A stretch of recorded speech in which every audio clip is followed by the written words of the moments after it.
अस्सलामुअलैकुम सामिन इकराम। 13 रबीउल अव्वल है, 20 अक्टूबर है।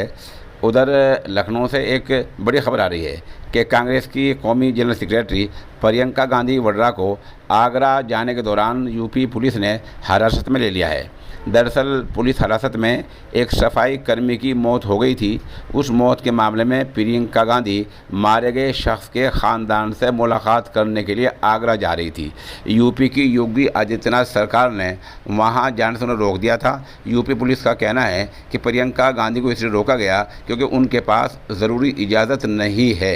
आगरा की इस हादसे को लेकर प्रियंका ने एक ट्वीट करते हुए यूपी की योगी आदित्यनाथ सरकार पर निशाना साधा था। उन्होंने अपने ट्वीट में लिखा था, किसी को पुलिस कस्टडी में, पुलिस हिरासत में पीट पीट कर मार देना कहाँ का इंसाफ है।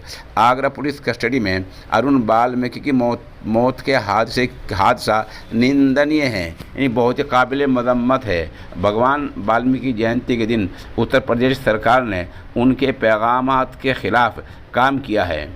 आला सतही जांच और पुलिस वालों पर कार्रवाई हो, मुतासिर ख़ानदान को मुआवजा मिले, ऐसा ट्वीट मोहतरमा प्रियंका गांधी ने किया था और एक ट्वीट के ज़रिए इस मामले को वो मंजर आम पर लाई थी।